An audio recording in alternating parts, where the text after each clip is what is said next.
berkembang pesat dan dikenal sebagai wilayah dengan kawasan industri terbesar se-Asia Tenggara, tak lantas membuat Bekasi kehilangan tapak masa lalunya. Mengenal sejarah Bekasi dapat kita lakukan dengan berkunjung ke Gedung Juang 45, sambil berwisata menikmati peninggalan budaya di gedung bersejarah tersebut.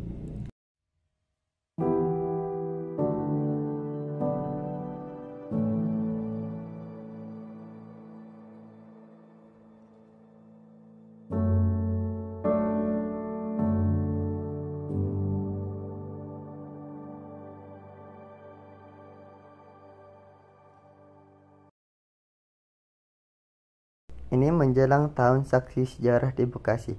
Selain menyimpan nilai sejarah, Gedung Juang pernah digunakan pembuatan film yang berjudul Lebak Membara 1982 yang dibintangi oleh George Rudi. Sampai saat ini, bangunan ini tidak banyak berubah. Bangunan utamanya terdiri di atas 2 lantai. Di lantai pertama sudah dapat ditemui tega asli dan di dinding yang dilapisi keramik berhias. Lantai pertama dan kedua dihubungkan dengan tangga yang dilapisi marmer. Di bawah tangga terdapat bekas pintu yang diduga sebagai pintu masuk ke ruang bawah tanah. Akan tetapi, pintu ini sudah ditutup secara permanen. Sepertinya lantai pertama dan lantai kedua juga masih asli. Plafon asli lantai 2 sudah rusak dan diganti plafon baru. Penggantian plafon dilakukan saat renovasi gedung oleh pemerintahan daerah Kabupaten Bekasi pada tahun 2017. Gedung Juang Tambun mempunyai bentuk atap yang unik. Atapnya merupakan modifikasi dari atap tumpang. Selain berfungsi sebagai ventilasi udara, atap ini juga bisa difungsikan masuknya cahaya ke dalam bangunan. Gedung Juang merupakan salah satu dari sedikit bangunan dan bersejarah di Kabupaten Bekasi. Gedung Juang yang berdiri sejak 1906 bahwa beberapa kali berubah fungsi. Sempat menjadi gedung pemerintahan Belanda, kemudian dikuasai Jepang hingga berhasil direbut oleh rakyat Bekasi. Perjuangan Mabarito yang membuat gedung ini beraksi tekstur klasik ini dinamakan Gedung Juang 45. Gedung Juang ini dulunya disebut dengan Gedung Tinggi, kepunyaan seorang kapiten Cina yang bernama Ko Jingke. Bangunan ini dibangun pada awal 1901 sampai dengan 1910. Dan gedung ini dulunya sempat digunakan oleh tentara Siliwangi dan pejuang Hizbullah pada era pra kemerdekaan 1946 sampai dengan 1948.